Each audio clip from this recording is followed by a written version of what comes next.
La Mojana es un plano o llanura de inundación que tiene una función ecológica clara de amortiguación de las aguas de los ríos andinos.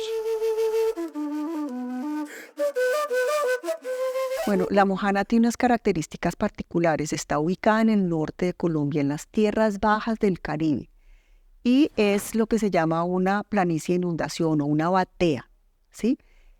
Al estar más baja es el lugar donde desaguan o desembocan tres grandes ríos del país, el Magdalena, el Cauca y el San Jorge, ¿sí? Antes de llegar al mar. Entonces, la Mojana es realmente un delta interior con muchísimos humedales interconectados de maneras bien complejas y que tiene, por supuesto, entonces una dinámica de lo que se conoce como el pulso del agua, que es de inundación y de baja de agua, según las épocas de invierno y de lluvias en la zona andina. Es decir, estamos conectados ecosistémicamente con las cuencas de esos tres ríos. Ese sistema de ciénagas se da básicamente porque hay la confluencia de grandes fallas geológicas en la zona que producen como un hundimiento, ¿no?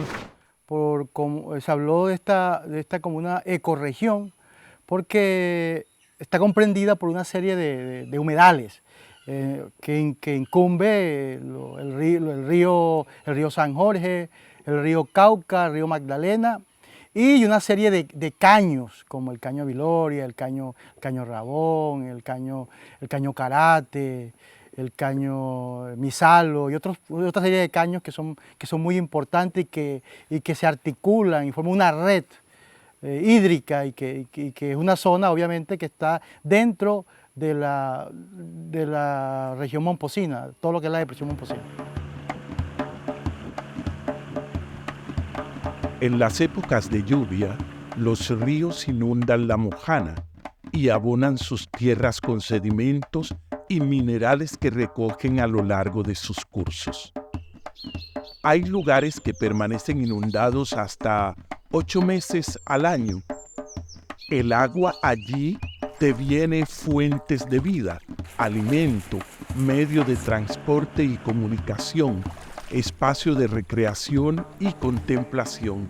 Entonces, esa dinámica de inundación no solamente crea, digamos, un paisaje de agua, de muchas aguas, de ciénagas, ríos, caños, sino también un paisaje muy fértil en la medida en que los ríos van arrastrando sedimentos a lo largo de su curso que se depositan y, por supuesto, constituyen una gran fertilidad. Eso hace que la región sea muy rica en términos de unos suelos muy ricos. Es que se dice que cuando construyeron eso había como que un manejo de alimento muy grande, ¿sí? Poderoso, que incluso nos dicen que de acá de la Mojana se llevaba el alimento para los que vivían en Mompox, por allá donde habían otras culturas indígenas. Pero que el alimento salía normalmente de acá, de los canales estos, que es donde prácticamente hay. Estas condiciones de abundancia atrajeron a los grupos humanos que hace unos 3.000 años se empezaron a asentar a las orillas de los ríos y ciénagas de la Mojana. Para controlar las inundaciones y protegerse de la sequía en el verano, construyeron un sistema muy complejo de canales y camellones. Este sistema agrícola posibilitó la consolidación de cientos de asentamientos humanos de diverso tamaño. También hubo agricultura en campos elevados en varias zonas, por ejemplo en Mesoamérica, en la frontera de México y Guatemala. También se han identificado este tipo de sistemas en la frontera Panamá-Colombia, en el altiplano cundiboyacense también hay, en Bolivia, en Ecuador, en fin, en el vecino país de Venezuela. Sin embargo, la diferencia que tiene este sistema con todos estos que acabo de nombrar, la extensión y los patrones que construyeron aquí en lo que hoy conocemos como la Mojana, no tienen una referencia, diríamos, en el mundo. La Mojana tiene una historia de ocupación muy larga, ¿no? Una historia prehispánica, digamos, de asentamiento de la gente en un territorio tremendamente vital, con unas condiciones muy propicias para la vida. pero que debieron adecuar y transformar precisamente para poder apropiar y hacer un manejo del agua y de las inundaciones para tener alimentos permanentemente en el año. Estamos hablando de miles de hectáreas de tierra removida y dispuesta para el beneficio humano. Algo así como el Departamento del Atlántico y Quindío juntos. Toneladas de tierras movilizadas para beneficiar decenas de miles de familias quienes entendieron que, aprovechando la riqueza de la ciénaga, podrían tener muchos más recursos alimenticios. Pero se calculan entre 500.000, hay algunos cálculos de 500.000 hectáreas, nosotros tenemos un cálculo de entre 350 y 400.000 hectáreas, que es una extensión enorme, es decir, ahí hubo un movimiento de tierra enorme, claro, fue paulatino durante 2000 años, pero esto empezamos a preguntar, bueno, ¿y quién movió tanta tierra de esa manera, ¿no? 500.000 hectáreas, si es que en efecto, tenemos esa cifra como referente. ¿Qué tipo de organización social permitió, un movimiento de tierra de esta naturaleza? La arqueología tradicional supone que la construcción de grandes obras de infraestructura requiere una concentración del poder político, con personas especializadas en cada uno de los trabajos de la vida cotidiana. No obstante, investigaciones recientes señalan que pudo tratarse de una sociedad eminentemente familiar. Ello se verifica en un sistema de viviendas, en algunos casos concentradas y en otros casos dispersas a lo largo de los caños y arroyos principales. No hubo, pues, un centro de mando político, sino un sistema descentralizado que, sin embargo, logró una significativa coordinación tanto en la distribución de la mano de obra como en la gestión del territorio. Y esto a partir de nuestra evidencia arqueológica, porque tenemos, unas regularidades interesantes frente a, al patrón de las unidades domésticas y al patrón de las unidades de enterramiento, en fin, que nos permiten pensar más bien que esto pudo ser organizado a través de la familia. Entonces es un asunto distinto, una explicación distinta a por cómo se producen este tipo de sistemas de producción de alimentos en el pasado, ¿no? Es decir, no necesariamente jerárquicos.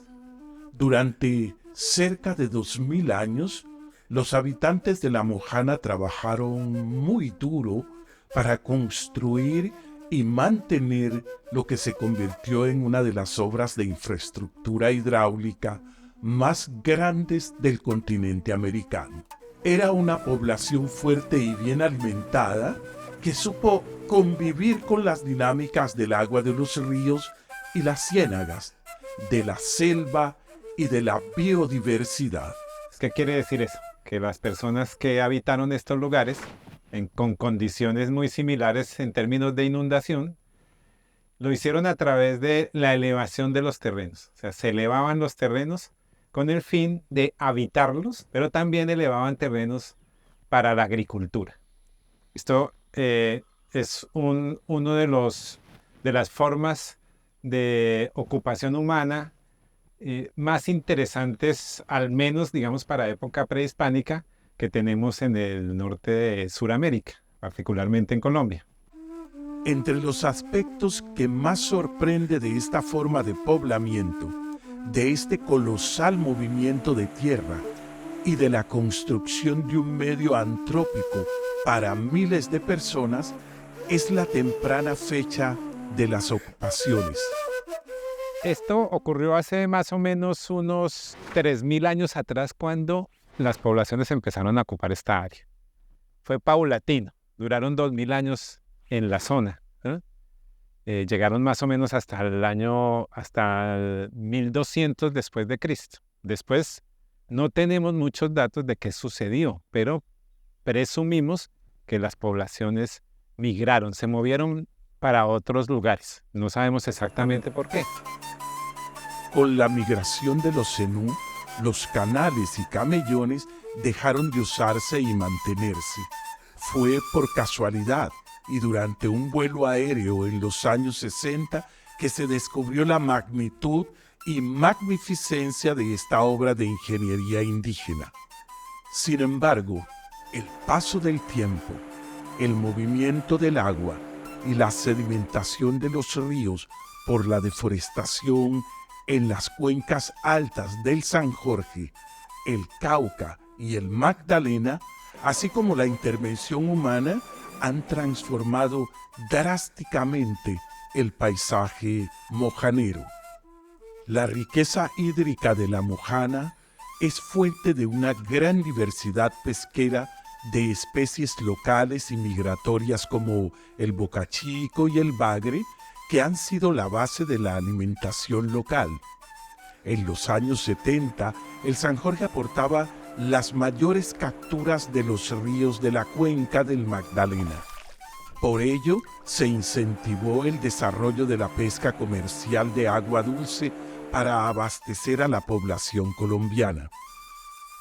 El aumento de las capturas en las cuencas del San Jorge, el Cauca y el Magdalena redujo drásticamente el volumen de pesca, comprometiendo la seguridad alimentaria y los ingresos de miles de familias que viven de la pesca. Lo que más triste me tiene, en la orilla de San Jorge se han perdido muchas especies. ¿Como cuál? La tortuga. Eso lo había en el San Jorge cantidad, ya no lo hay. Ya hay caimanes que no lo había y ya abunda bastante.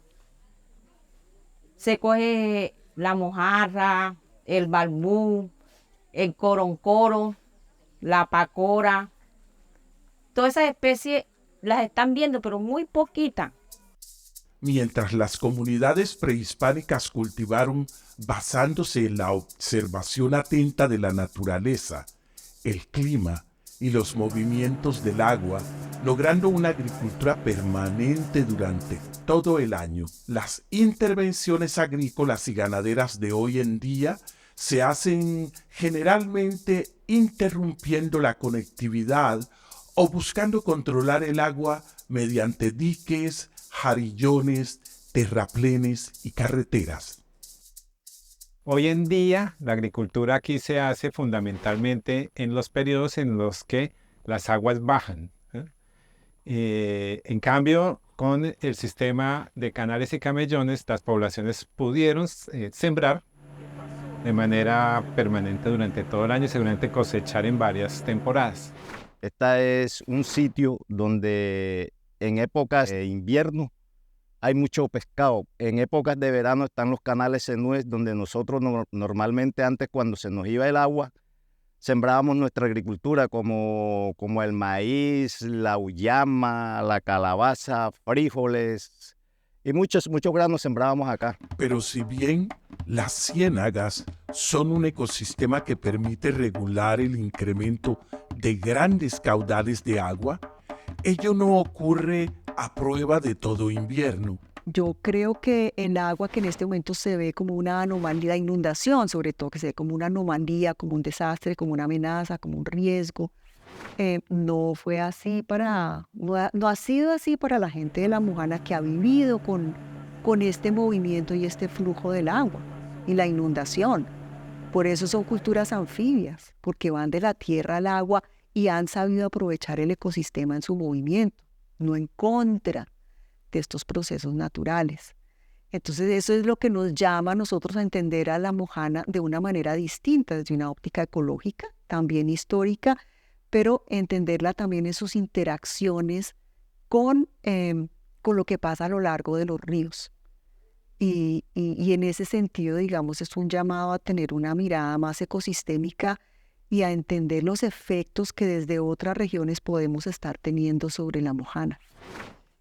Fue bastante abandonada por las olas invernales del 2010-2011, donde estuvieron bastante una catastrófica, donde tuvimos pérdida de árboles, cultivo de arroz, pastizales y la icotea, que era lo que teníamos en esa región. La modernización agrícola en la Mojana llegó de la mano del cultivo de arroz tecnificado, que se expandió por la región en los años 70 y 80. La mojana, precisamente por la fertilidad de los suelos, hace que sea muy propicia para una producción de ciertos cultivos estratégicos, en este caso el arroz, que el arroz necesita agua, necesita lluvia, y la mojana le ofrece esas posibilidades de tener no solamente 2 cosechas al año, sino inclusive 3. ¿Qué pasa con la llegada del arroz? Pues el arroz que se cultivaba antes de manera manual, con variedades criollas, a chuzo, en pequeñas cantidades, empieza a volverse un cultivo bandera, sembrado en forma de monocultivo, que también, digamos, afecta al paisaje, lo simplifica y de alguna manera va a transformar las relaciones sociales y económicas de la región. Trae una prosperidad hasta un cierto punto para algunas personas y dinamiza una economía, pero al mismo tiempo termina homogeneizando un paisaje que hubiera producido de manera más diversa, y el monocultivo, digamos, lo simplifica. La transformación del ecosistema tiene un problema adicional: la ampliación de la frontera ganadera. La mojana también ha sido ocupada de manera distinta en distintos lugares. Una de las formas importantes de apropiación de ese espacio y del paisaje mojanero ha sido a través de la ganadería. La incursión de la ganadería tempranamente, digamos siglo XIX, empieza a haber una presencia ganadera por varias razones. Por un lado, eran baldíos nacionales, entonces la disponibilidad de tierras. La región ganadera de las sabanas, que en verano se seca mucho y no hay pastos para las reses, entonces encuentra una opción en lo que se ha llamado la ganadería trashumante, por un lado, que es bajar las reses desde las tierras altas hasta las tierras bajas, donde hay agua y donde hay pastos, y por el otro lado, pues una estrategia de una lenta apropiación de esas tierras baldíos nacionales.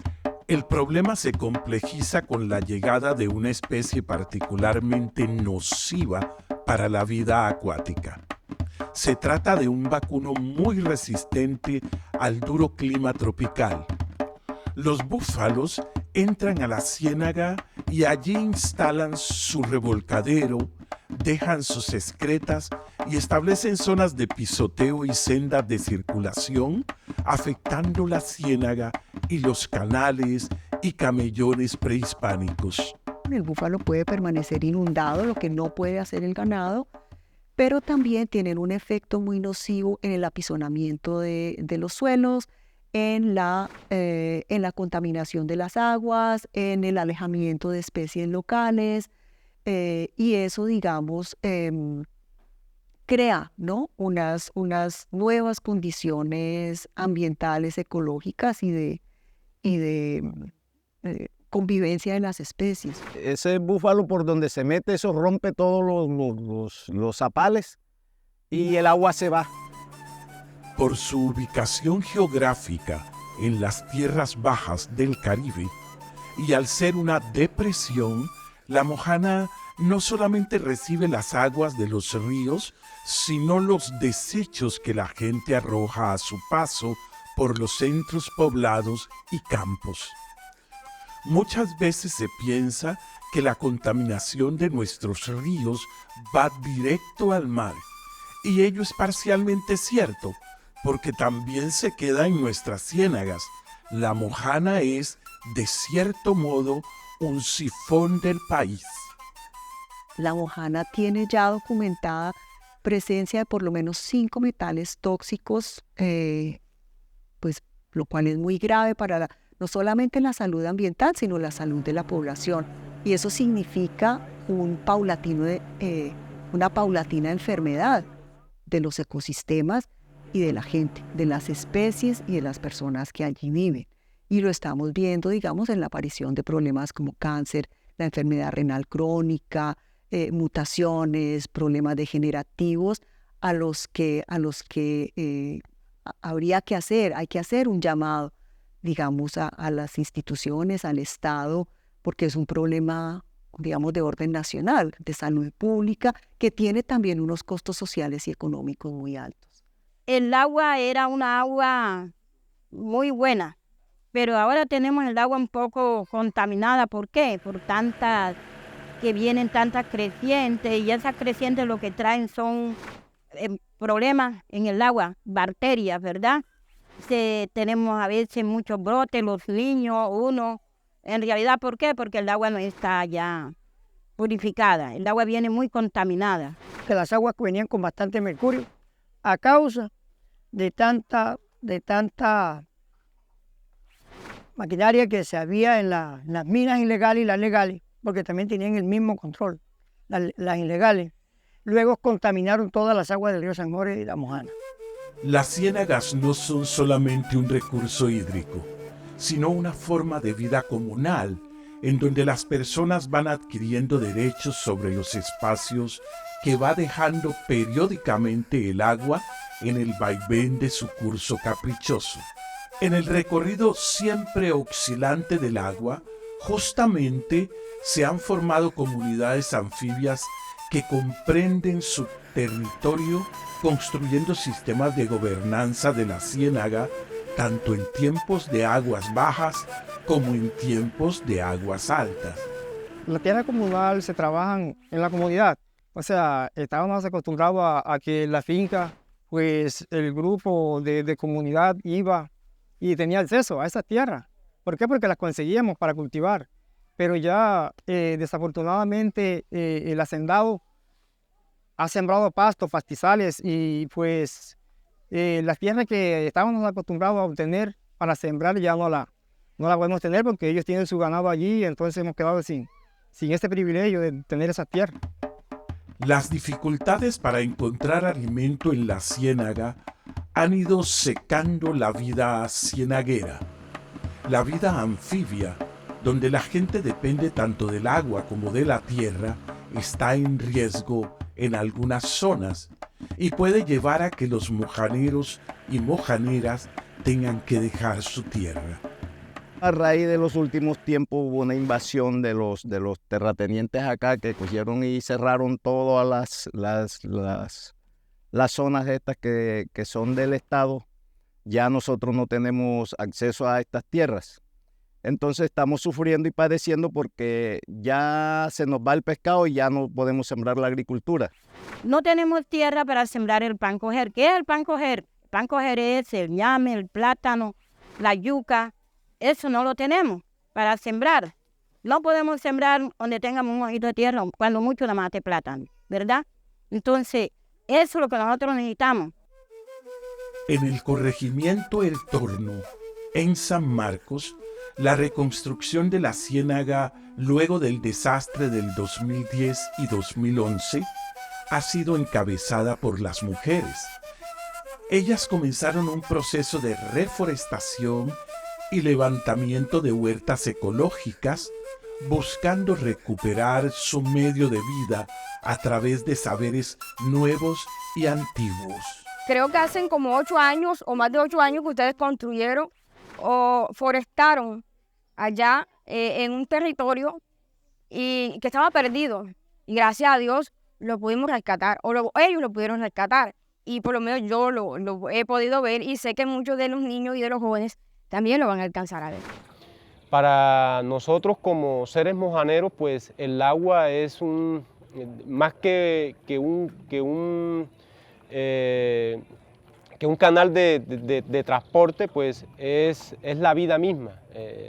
El agua nos define como seres, y que hablar de gobernanza, pues para nosotros es hablar de armonianza, porque nosotros no podemos gobernar el agua, pero sí podemos armonizarnos con ella.